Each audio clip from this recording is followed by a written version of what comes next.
Bonjour, voilà, je me présente, Sophie. Voilà, je voulais vous parler un petit peu de mon métier, de ce que je fais dans la vie. Donc, je suis aide médico-psychologique. Un gros mot, hein, mais en fait, voilà, je vais vous expliquer en quoi ça consiste. Je m'occupe de personnes handicapées. Alors, parmi ces personnes, il y a des trisomiques, il y a des déficients mentaux, il y a des autistes. Et en fait, le point commun qu'ils ont tous, c'est qu'ils ont une déficience intellectuelle très sévère. Hein, c'est-à-dire que, en fait, on peut les assimiler à un enfant de 3 ans. Ils ont des réactions d'un enfant de 2-3 ans. Voilà. Donc, pour vous expliquer un petit peu donc, le handicap aujourd'hui, je vais faire appel à mes 2 acolytes que sont Simon et Loïs. Alors, Loïs, si je te dis handicap, tu me dis quoi? Handicap, pitié, ouais, de la pitié, de la grosse pitié, de la peur, parce qu'ils font quand même peur quand on les voit, on n'a pas forcément envie de les regarder, genre qui tire la langue et compagnie. Et puis si je devais dire un autre mot, ce serait ouais la bave. La bave, genre ils bavent tout le temps, ils peuvent laisser une trace derrière, genre limite. D'accord, donc si j'ai un mot à retenir, c'est pitié. Ouais, Je pitié. peux mettre pitié. Ouais, donc pitié, le genre, premier mot, c'est ce trop sera pitié. Trop pitié ça. Un deuxième mot?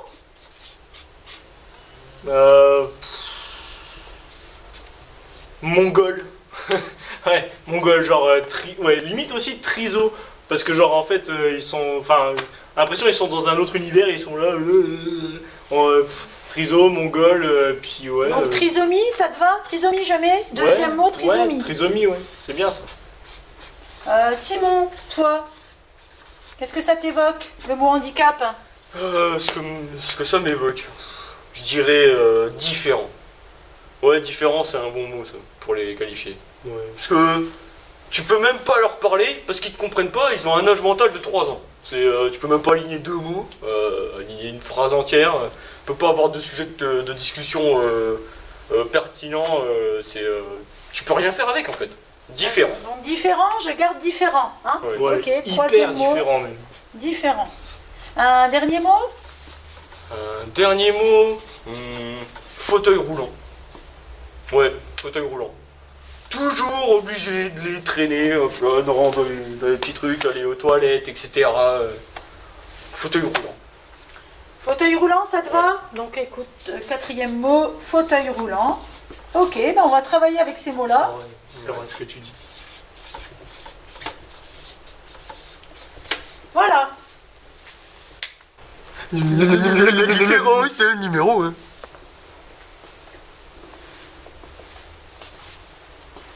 Bonjour, tu t'appelles comment? Mon nom est Bob. Bonjour, tu t'appelles comment? Mon nom est Bob.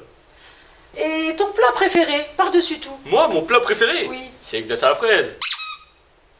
Et toi, Bob, ton plat préféré, par-dessus tout? Moi, mon plat préféré, la glace à la fraise. Ta musique préférée? Moi, ma musique préférée, Oui. c'est rock and roll. Et toi, Bob, ta musique préférée? Moi, ma musique préférée, c'est le rock and roll. Et ton désir, ton souhait, quand tu seras grand, qu'est-ce que tu voudrais faire dans la vie? Dans la vie, j'aimerais bien devenir un expert à Miami. Et toi, Bob, dans un avenir lointain, tu voudrais faire quoi comme métier? Moi, dans la vie, j'aimerais bien devenir un expert à Miami. Mais à quoi ressemblerait un monde peuplé d'individus tous pareils? Ce serait sans doute ennuyeux, vous n'êtes pas d'accord? On est tous sur cette terre avec des différences plus ou moins grandes. Cette diversité fait la richesse de notre société. Il y a des petits, des grands, des manuels, des forts en maths, des artistes, des sages. Et le handicap fait partie de ces différences. Mais ça n'empêche que les personnes handicapées, elles sont sensibles, artistes elles aussi, intéressées par la vie, amoureuses et aimées par les autres. Voilà. Qu'est-ce qu'on est bien dans ce monde avec tant de différences.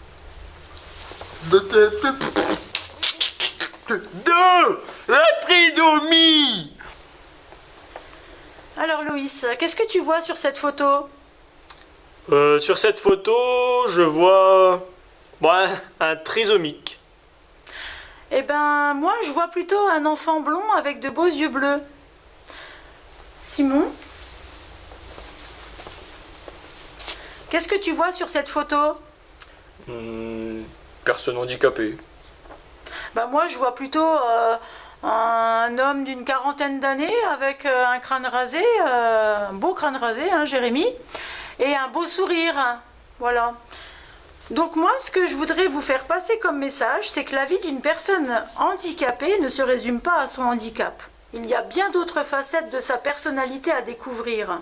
Son caractère, sa tendresse, sa fantaisie, son humour, sa bonne humeur, ses goûts, son histoire. Et certaines personnes handicapées sont très intelligentes et peuvent devenir des savants connus dans le monde entier. D'autres font du sport de haut niveau et peuvent participer à de grandes compétitions. Le handicap n'empêche pas d'apprendre, d'avoir des amis, d'être heureux, de faire des projets, de tomber amoureux. Beaucoup de ces personnes aiment la vie autant que toi et elles sont très heureuses. Alors plutôt que de regarder le handicap, allons plus loin et regardons la personne dans toute sa globalité.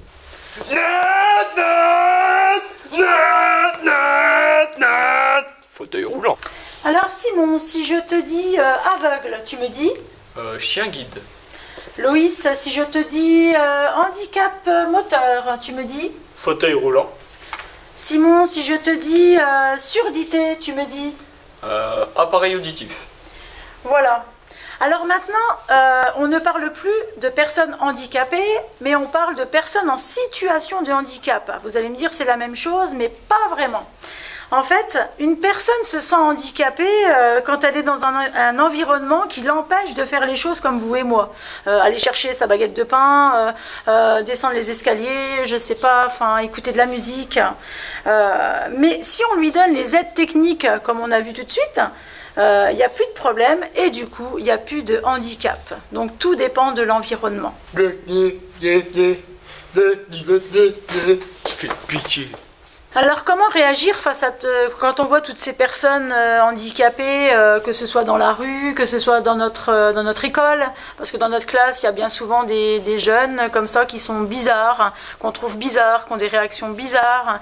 Comment réagir? Alors on peut, c'est sûr, on a le droit, c'est légitime, on peut dire ben ça me rend triste parce que j'aimerais que le handicap n'existe pas, ça me fait pitié, c'est vrai, ça me serre le cœur, ça me fait peur, on peut éprouver de la peur, on peut ressentir de la honte, de la gêne, donc on ne regarde pas ou on regarde à moitié.